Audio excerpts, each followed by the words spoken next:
Thank you very much. Remind members of Section 106 of the Local Government Acts and obviously of any declarations of interest from anybody. We have no business covered by the current forward plan general exception, and we have no business not covered under special urgency. So move straight on to item 5. And the first item is a reference from OSB, which I'm going to suggest we take with Maria's report and take them together when we get to that. The second reference is regarding capital budget monitoring, and I believe that is in yellow pages. Am I correct?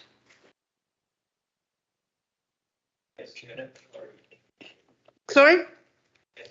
Yes, I'm right, aren't I? So we'll take that in a moment. And there's a reference case which we'll also take when we take the main report in yellow pages. Just to confirm, Chair, the capital RG is not in. Oh, sorry, I thought it was. No. My apologies. I do apologise. Okay, sorry, Rob. Would you like to deal with it then? Yeah, well, we had a recommendation from Overview and Scrutiny Board on the capital outturn.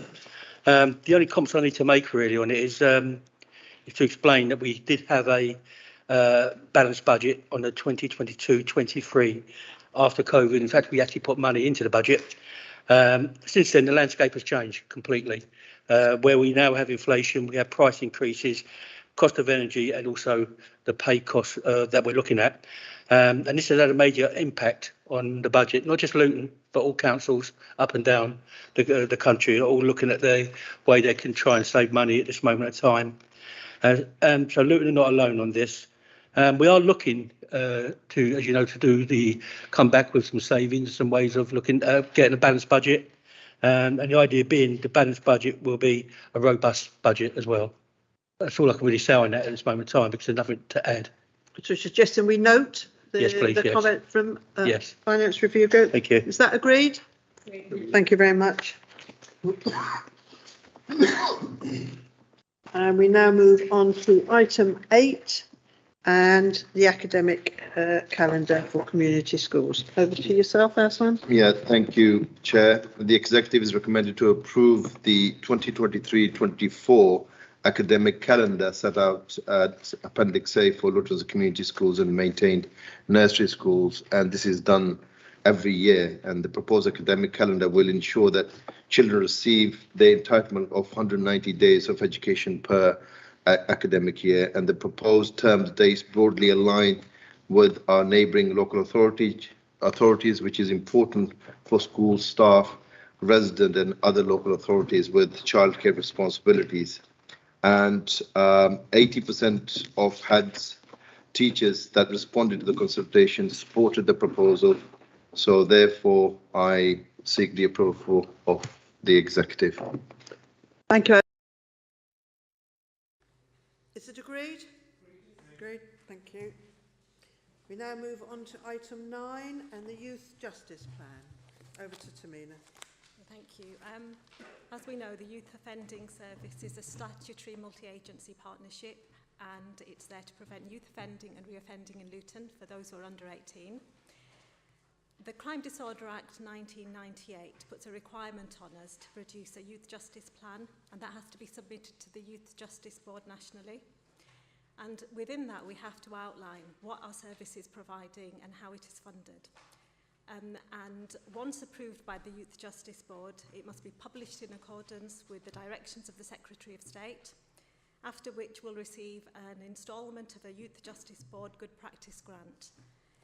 The last plan was a 3-year plan. However, the Youth Justice Board has changed the format of the plan so that between 22 and 23 we have to use a new, quite detailed set of criteria to put our presentation forward. So the document you have has been through scrutiny. Our service is an excellent service. Its RAG rating is excellent, we're in the green, and we're fantastic with respect to our nearest partners and those local authorities that are similar to us. So I'd like the executive to recommend and approve the Youth Justice Plan for 22 to 23. Thank you, Chair. Thank you. Are there any questions? Yes, Asa? Yeah, just a comment in recognition of the great work the partnership is doing, and I've had some great feedback from partners, and so, thank you, Dave, for doing splendid work. Thank you very much. Anybody else? Happy to agree the Youth Justice Plan? Yep. Thank you very much. Thank you, Dave. We now move on to item 10 and the Article 4 directions. Thank you, Chair. The report starts on page 93 of the agenda pack and seeks to make a new Article 4 directions at Luton Town Centre and surrounds. The report was considered by the Overview and Scrutiny Board on the 9th of August. New Article 4 directions at Luton Town Centre and surrounds are sought to protect key employment and retail areas which play an important role in economic growth and provide opportunities for residents and visitors to shop, eat out and socialise. Article 4 directions will have the effect of requiring planning permission for residential uses in these locations, enabling higher quality residential development to be achieved through controlled development. It is recommended that a non-immediate Article 4 directions are made up with a 12-month notice period to avoid the compensation risk. The Executive is recommended to authorise the making of non-immediate Article 4 direction that removes the ability to convert commercial businesses and services use Class C to residential use C3, pursuant to permitted development rights within the area shown edged red in Appendix A. Instruct the Service Director of Sustainable Development to consult on this matter in accordance with the legislation and to report back to a future meeting of the Executive on the outcome of the consultation to determine whether to confirm the Article 4 direction and bring it into effect. Authorise the notice relating to the publicity requirement to specify an effective date of at least 12 months after the notice period has commenced. Thank you, Chair. Thank you, Rob. Are there any questions? Members happy to approve the recommendations? Agreed. Thank you. We now move back on to item 11, and I refer you back to the reference from Overview and Scrutiny Board regarding the social value toolkit. So could you, there's nobody here to move it, so could you take it in with your response, Maria? Okay. Thank you, Chair. This report relates to the development and use of a social value tool designed to measure the social value that is derived from our 150 plus parks and green spaces. Executive are recommended to approve the methodology used to create the social value tool as it is set out in the report, and to agree that the tool will be used to allocate a score to each park and green space to prioritise the protection of those spaces by means of a deed of dedication, subject to funding being identified to cover the cost of producing the deed of dedication. Executive are also recommended to welcome the support of Overview and Scrutiny Board, who considered the methodology used to determine social value at their meeting of the 9th August, and to note their request for the production of a timetable for this work. A deed of dedication is a legal agreement between a charity fields in trust and the council to retain a piece of land for use as a green space, usually a public park, playing field or recreation ground in perpetuity. On the 10th of January 2022, Executive agreed a recommendation from Overview and Scrutiny Board that a measure should be developed to identify the social value of parks and green spaces, and to use that assessment to prioritise the protection of those places by means of a deed of dedication. This report provides Executive with the detail of how a social value tool has been created to enable that prioritisation to take place. 10 indicators have been combined to form the social value tool. Those indicators include a variety of socio-economic and environmental factors. The detail is at paragraph 12 in the report. Each of Luton's 150 green spaces will be scored out of 10 for each indicator, and the aggregate score out of 100 will be used to rank the green space in terms of priority for protection by way of deed of dedication. In the local plan, parks and green spaces are defined and categorized based upon their size, infrastructure and function. An option that was considered was that this social value tool will be used to prioritize parks and green spaces based upon their overall score in order of their hierarchy as defined in the current local plan. This proposal has been rejected as the tool determines the value of a green space using a wide range of socio-economic environmental factors. To introduce other criteria which are unrelated to social value in the prioritization of those spaces would diminish the value of the tool and would be likely to result in parks and green spaces being protected by means of a deed of dedication when there are spaces that bring equal or greater social value to our local communities. The proposal is that Executive are asked to approve today that the social value score alone, which is used, will be used to determine the prioritization of the deed of dedication work to be undertaken. The suggestion by OSB to produce a timetable for this work to be carried out for all of Luton's 150 green spaces is noted. Identifying a budget for this work will be considered as part of the annual budget setting process. I therefore seek the Executive's recommendation to accept the social value tool. Thank you. Thank you, Maria, and you're recommending note of the reference from Yes, the script. we have, yes. Thank you very much. Are there any questions from anybody? Are we happy to approve? Yeah. Thank you very much.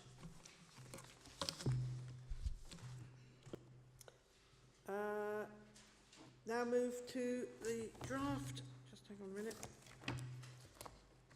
Item 12, the draft Luton Net Zero Roadmap, and I think that's you, Thomas. Yes, Chair. You can see there's 3 recommendations down there. I hope we can accept all 3 recommendations. I would like to say well done to Sean and Kaz. It's a very thorough report, a lot of targets in there. Targets shouldn't be easy, and some of these won't be easy to meet, but we can meet them. It fits in nicely with 2040, it fits in with everything we've done, and the airport has been the main part of it because they're working alongside us for them to obtain their green credentials as well.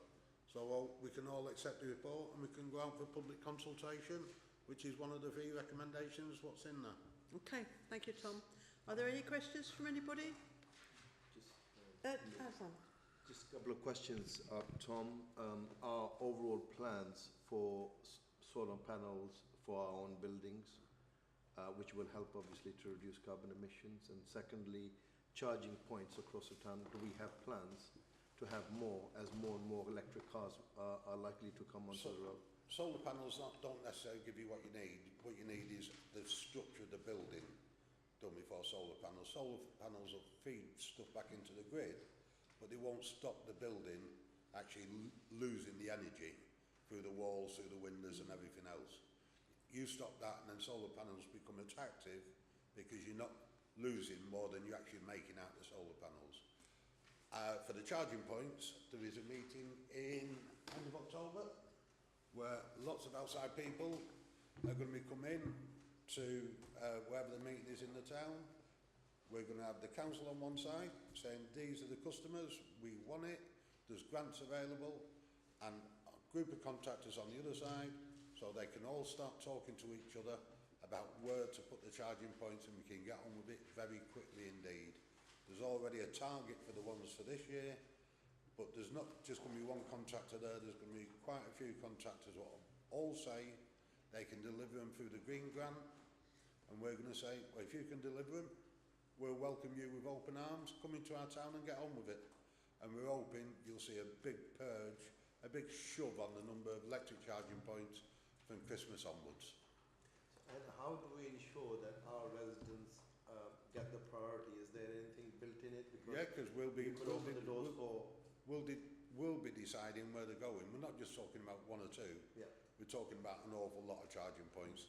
The HRA is going to put 10 charging points in itself each year for the next 10 years. Next 5 years, sorry.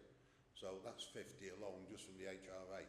That's without the general fund, and the general, hopefully, touch wood, we won't need to spend general fund money. We'll be able to get some grant money towards it and use that grant money to put them in loads of locations all over the town. those locations will be agreed by the group, but we need to get these two sides together now, grab hold of some of that money, what's available for electric charging points, and I can put this nicely with the Chief Executive here, not get it held up by the system, get it through the system very quickly indeed. Thank you, Tom. Thank you, Tom. Rob? Yeah, I totally agree with what Tom says there. I think the concern sometimes is when you have a electric car and they don't have a driveway. Where I went down Ambleside the other day, you've got a cable going right across the highway into a car.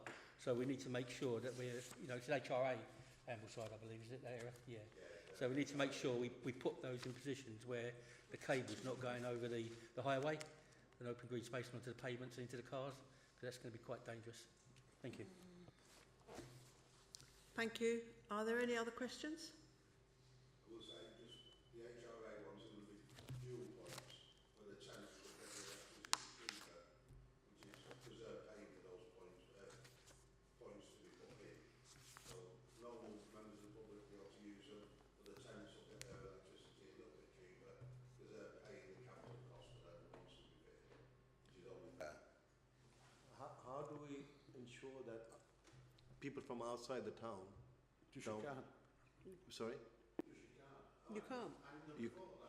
Yeah, because what's happening is that, say for example, we provide that provision and someone from surrounding town just comes in and parks up, and is there a method? Oh, card scheme, right? Okay. People from Luton will be able to have the card scheme. Yeah. People from outside the town won't be able to have the cards to operate in Luton. Yeah. Unless it's a commercial one, which Yeah. a lot of garages are opening commercial charging points at the moment, aren't they? Yeah. Okay. So no, ours will be just a card scheme, but the tenants will get a bit cheaper electricity for their charging, but everyone will be able to use them. Okay. Anybody else? Happy to agree the report? Yep. Thank you very much. Now, can I take the regulation 4 as read, please?